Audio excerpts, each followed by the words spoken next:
Hello नमस्कार दोस्तों, आप देख रहे हैं पीपीटी न्यूज और मैं हूं आपके साथ संजय रामफल। बने रहें हमारे साथ, देखते रहें पीपीटी न्यूज। अगर आपने हमारे चैनल को सब्सक्राइब नहीं किया है तो बेहतरीन और उम्दा खबरें देखने के लिए हमारे चैनल को सब्सक्राइब जरूर करें। चरखी दादरी का हूं, चरखी दादरी की बातें करता हूं। आज चरखी दादरी जिले और आसपास में क्या हुआ वो तमाम खबरें आपके समक्ष। बने रहें हमारे साथ, देखते रहे पीपीटी न्यूज। कृषि मंत्री जेपी दलाल ने किया शहर का औचक निरीक्षण, विभिन्न स्थानों पर देखी सफाई व्यवस्था। प्रधानमंत्री श्री नरेंद्र मोदी का नारा है कि स्वच्छ वातावरण के साथ शहर, प्रदेश और देश को सुंदर बनाना है। इसी सोच के साथ काम करते हुए शहर को गंदगी मुक्त करें और निरंतर कूड़ा उठान सुनिश्चित करके सफाई व्यवस्था को दुरुस्त किया जाए।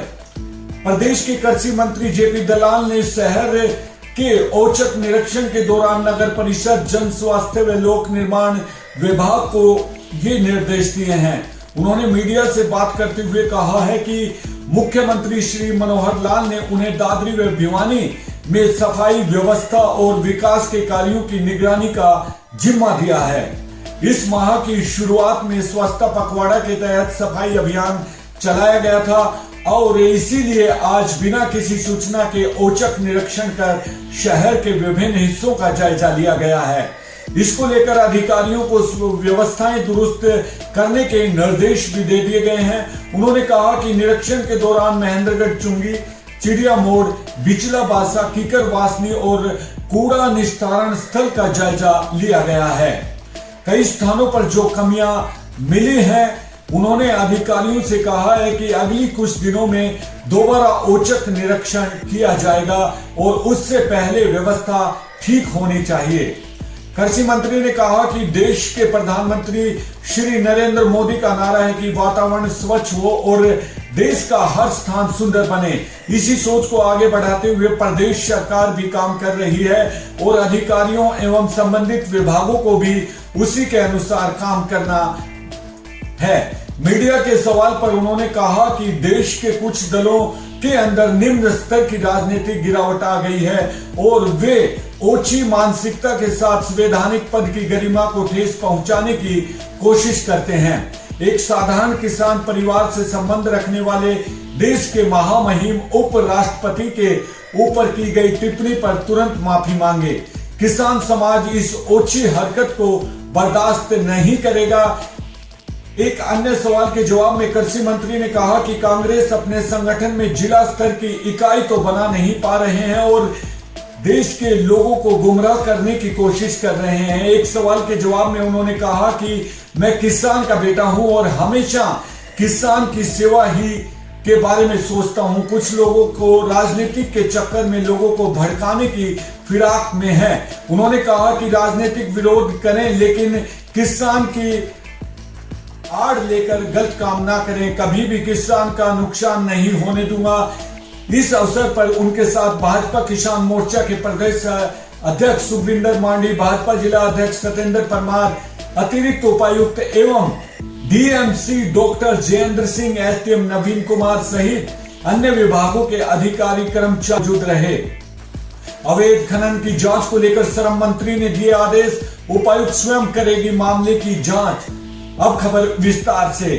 अवैध खनन के मामले में विभाग एवं अधिकारियों की ओर से दी गई जांच रिपोर्ट को उपायुक्त मनदीप को स्वयं चेक करेगी और अगर इसमें अधिकारियों या विभाग की खामियां या गलती मिलती है तो संबंधित अधिकारी के खिलाफ कार्यवाही की जाएगी। प्रदेश के श्रम मंत्री अनूप धानक ने जिला के लोक संपर्क एवं कष्ट निवारण समिति की बैठक में ये निर्णय लिया है। एक शिकायतकर्ता द्वारा पिछली बैठक में अवैध खनन को लेकर परिवाद दर्ज करवाया था, जिस पर श्रम मंत्री ने अतिरिक्त उपायुक्त की अध्यक्षता में कमेटी से जांच करवाने के निर्देश दिए थे। इस बार समिति की बैठक के मामले में सुनवाई के दौरान शिकायतकर्ता जांच रिपोर्ट से संतुष्ट नहीं हुए तो श्रम मंत्री ने कमेटी, विभाग व अधिकारियों द्वारा दी गई रिपोर्ट को चेक करने के लिए उपायुक्त मनदीप कौर को कहा है और आदेश दिए हैं कि अगर रिपोर्ट गलत मिलती है तो संबंधित विभाग व अधिकारियों के खिलाफ कार्यवाही की जाए, अन्यथा शिकायत को समाधान की श्रेणी में डाल दिया जाए। बैठक में कुल 15 शिकायतें रखी गई थी, जिनमें पिछली 9 बैठक लंबित शिकायतें हैं और 9 शिकायतें थी। इनमें 9 शिकायतों का मौके पर ही समाधान कर दिया गया और बाकी को अगली बैठक के लिए लंबित रखा गया है। बैठक में अवैध खनन की शिकायत के दौरान विधायक सोमवीर सांगवान ने कहा कि जिला में ओवरलोड वाहन चलते हैं, जिसके कारण यातायात प्रभावित होता है और सड़कों को भी नुकसान होता है। इस पर श्रम मंत्री ने आरटीओ को निर्देश दे दिए गए हैं कि टीम बनाकर लगातार चेकिंग सुनिश्चित करें। दादरी में कॉलेज निर्माण को लेकर पूछे गए सवाल पर उन्होंने कहा कि प्रशासन की ओर से जमीन चिन्हित कर मामला स्वीकृति के लिए सरकार को भेज दिया गया है।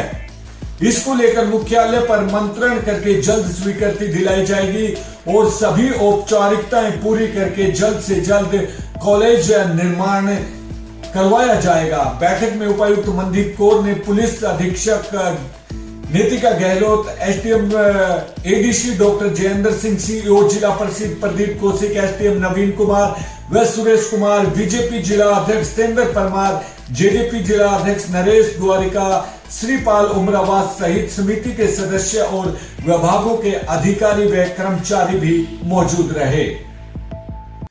श्रम मंत्री अनूप धानक ने दादरी दौरे के दौरान लघु सचिवालय परिसर में कई परियोजनाओं का उद्घाटन किया, जिसमें खेड़ी 72 में अनुसूचित जाति चौपाल का नवीनीकरण, नोसवा में अनुसूचित जाति चौपाल का नवीनीकरण, झोझुकला में अंबेडकर भवन का उद्घाटन, पंचगांव में कन्या गुरुकुल महाविद्यालय व लाहौरवाड़ा में अनुसूचित जाति चौपाल का उद्घाटन भी शामिल है। विकसित भारत संकल्प यात्रा के तहत 2 गांवों में आयोजित किए गए कार्यक्रम, मौके पर सभी ने ली हमारा संकल्प विकसित भारत की शपथ। जिला में विकसित भारत संकल्प की यात्रा के तहत विभिन्न गांवों में कार्यक्रम लगातार जारी हैं। इसी कड़ी में जिला के कादमा और सिरसली गांव में यात्रा के तहत लोगों को केंद्र राज्य सरकार की योजनाओं का लाभ देने के लिए कार्यक्रम आयोजित किए गए हैं। इन कार्यक्रमों में भाजपा की महिला मोर्चा अध्यक्ष सुनीता डांगी और एसडीएम सुरेश कुमार ने मुख्य अतिथि के तौर पर भाग लिया। जिले में अब विकसित भारत संकल्प यात्रा का असर देखने को मिल रहा है। इन कार्यक्रमों में जरूरतमंद एवं अंतिम व्यक्ति तक केंद्र और राज्य सरकार की जन कल्याणकारी योजनाओं का लाभ पहुंचाया जा रहा है। अतिथियों ने कहा कि समाज के अंतिम व्यक्ति को विकसित विकास की पंक्ति में सबसे आगे खड़ा करना केंद्र व प्रदेश सरकार का लक्ष्य है। सरकार का मानना है कि जब तक समाज के अंतिम पंक्ति में खड़े व्यक्ति को संपूर्ण विकास नहीं हो जाता, तब तक राष्ट्र के पुनर्निर्माण का स्वप्न अधूरा है। पंडित दीनदयाल उपाध्याय के अंत्योदय और गरीब कल्याण के स्वप्न को साकार करने के लिए सरकार संकल्पबद्ध है। देश के वंचित लोगों को बुनियादी सुविधाएं उपलब्ध कराने की दिशा में सरकार द्वारा सराहनीय कदम उठाए जा रहे हैं। समाज के अंतिम व्यक्ति का विकास कर उसे समाज की मुख्य धारा में शामिल करना केंद्र व प्रदेश सरकार का लक्ष्य है। विकसित भारत संकल्प यात्रा जनसंवाद कार्यक्रमों के तहत सरकार एवं प्रशासन स्वयं लोगों तक पहुंचकर कार्य कर रहे हैं। उन्होंने हमारा संकल्प विकसित भारत की शपथ भी दिलाई और विभिन्न विभागों द्वारा लगाई गई स्टॉल का अवलोकन भी किया गया। कार्यक्रम में योजना के लाभार्थियों को सरकार की जनहितकारी योजनाओं की जानकारी दी गई व विभिन्न प्रकार की सेवाओं से लाभान्वित किया गया। इस दौरान विभिन्न विभागों द्वारा स्टॉल व प्रदर्शनी लगाकर लोगों को योजनाओं व सरकारी सेवाओं की जानकारी देने के साथ साथ स्वास्थ्य की जांच भी की गई। विकसित भारत संकल्प यात्रा जनसंवाद पूरे देश में सरकार की प्रमुख योजनाओं में की संपूर्ण पहुंच सुनिश्चित करने के उद्देश्य से शुरू की गई है, ताकि इन योजनाओं का लाभ समयबद्ध तरीके से सभी लक्षित लाभार्थियों तक पहुंच सके। लोगों ने धरती कहे पुकार के नाटक और माटी करे पुकार गीत को भी सराहा। विभिन्न गांवों में पहुंच रही यात्रा में कार्यक्रम में योजना के दौरान मौके पर ही धरती कहे पुकार के नाटक और माटी करे पुकार गीत का प्रदर्शन भी किया जा रहा है, जिसे लोगों द्वारा काफी सराहना मिल रही है। सूचना एवं जनसंपर्क विभाग के कलाकारों द्वारा दी जा रही प्रस्तुति के दौरान गीत और नाटक में खेती को बेहतर करने के अनुरोध किया गया है और बताया गया है कि मिट्टी की जांच कराएं, नीम जांटी लगाएं और रासायनिक खाद का कम से कम इस्तेमाल करें। साथ ही पेड़ों की कटाई के कारण वातावरण को होने वाले नुकसान के बारे में भी लोगों को जागरूक करने की सार्थक कोशिश की गई है। अंतर्राष्ट्रीय गीता महोत्सव का आगाज होगा आज। यज्ञ हवन के साथ की जाएगी समारोह की शुरुआत। प्रदर्शनी, सांस्कृतिक कार्यक्रम व गीता आरती होगी हर रोज। जानकारी के लिए आपको बता दें कि अंतर्राष्ट्रीय गीता महोत्सव की तैयारियां पूरी हो चुकी हैं। 22 दिसंबर को सुबह 10 बजे दादरी के विधायक सोमवीर सांगवान यज्ञ हवन के साथ इस 2 दिवसीय महोत्सव का शुभारंभ करेंगे। इस दौरान दोनों दिन सांस्कृतिक कार्यक्रमों की प्रस्तुति की जाएगी और प्रदर्शनी भी लगाई जाएगी। 23 दिसंबर को नगर से ही शोभा यात्रा निकाली जाएगी। हर बार की तरह इस बार भी दादरी में जिला स्तरीय अंतर्राष्ट्रीय गीता महोत्सव का आयोजन किया जा रहा है। भारत से बाहर विदेशों में आयोजन होने के कारण इस महोत्सव को अंतर्राष्ट्रीय का दर्जा दिया गया है। 22 व 23 दिसंबर को शहर के झाड़ू सिंह चौक के नजदीक वाले सरकारी स्कूल में इसका आयोजन किया जा रहा है। दादरी के विधायक सोमवीर सांगवान गीता महोत्सव का शुभारंभ करेंगे। कार्यक्रम की शुरुआत गीता यज्ञ से होगी। इस अवसर पर सरकारी विभागों और सामाजिक संस्थाओं की ओर से मनोहारी प्रदर्शनी लगाई जाएगी। महोत्सव में दोनों दिन सांस्कृतिक कार्यक्रमों की धूम रहेगी।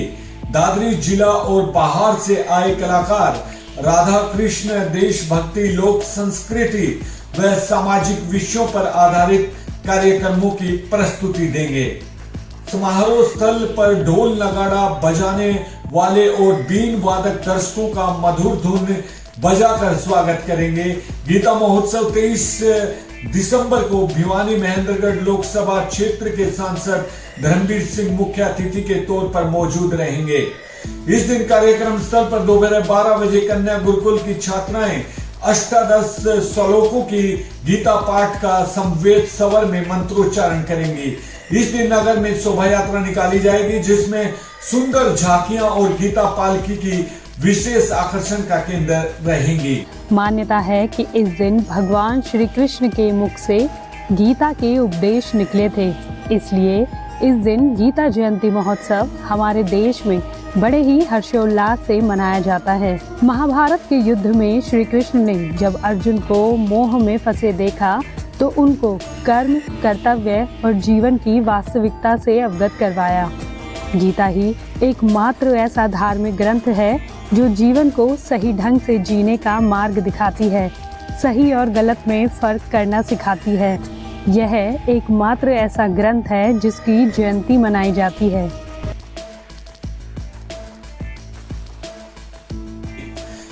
किसान सम्मान दिवस अन्नदाता महासम्मेलन 24 को जिला से हजारों किसान भाग लेंगे।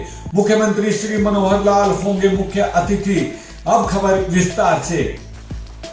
प्रधानमंत्री चौधरी चरण सिंह के जन्म दिवस पर गांव सिंघानी में 24 दिसंबर को किसान सम्मान दिवस अन्नदाता महासम्मेलन आयोजित किया जाएगा। अन्नदाता महासम्मेलन में जिला से भी हजारों किसान भाग लेंगे।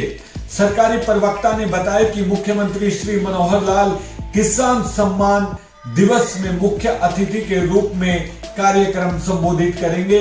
आयोजन स्थल पर पंडाल को अलग अलग सेक्टर में विभाजित किया गया है। महिलाओं को बैठने के लिए भी एक अलग सेक्टर बनाया गया है।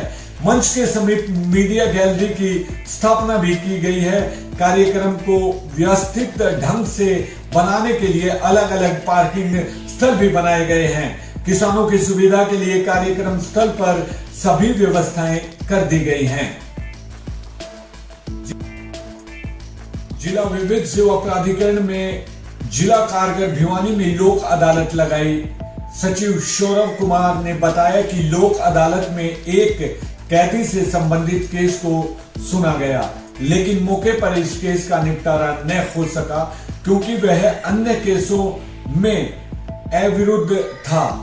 सीजीएम ने बताया कि लोक अदालत करने का मुख्य उद्देश्य कैदियों को उनके अधिकारों के बारे में जानकारी देना।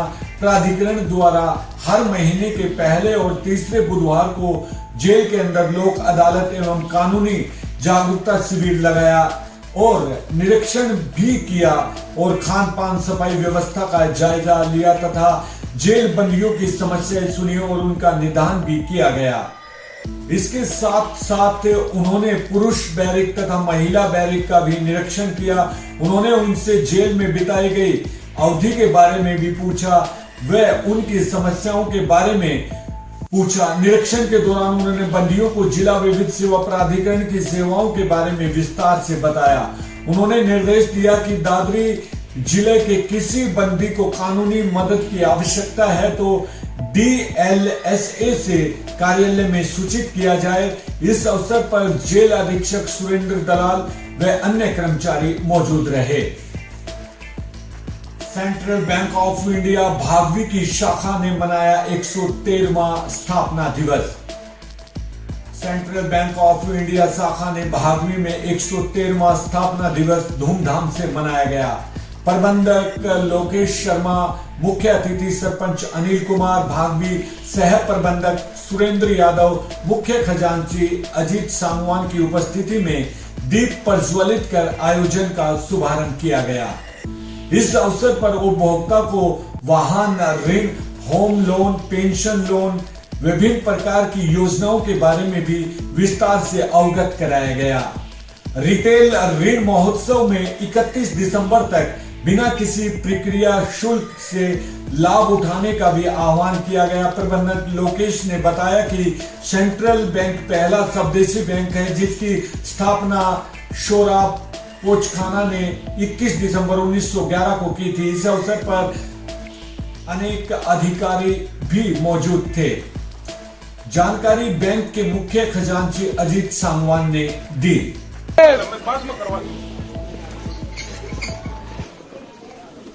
चलो नीचे चलो लाइव ऊपर आइए।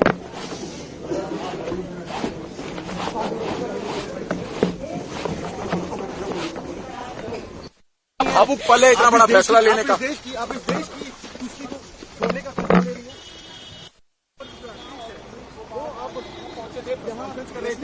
और काजी मलिक देखिए गाड़ी में है, बुरी तरीके से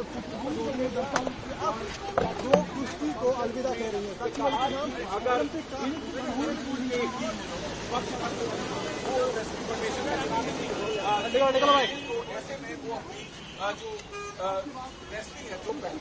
एक बात और कहना चाहूंगी कि लड़ाई लड़ी, पूरे दिल से लड़ी, लेकिन अगर प्रेसिडेंट बृजभूषण जैसे आदमी जैसा ही रहता है, उसका बिल्कुल सहयोगी है, उसका बिजनेस पार्टनर है, वो अगर इस फेडरेशन में रहेगा तो मैं अपनी कुश्ती को त्यागती हूं और मैं आज के बाद कभी भी आपको वहां नहीं दिखूंगी। तो बस सभी देशवासियों को धन्यवाद जिन्होंने आज तक इतना मेरा सपोर्ट किया और मुझे इस मौके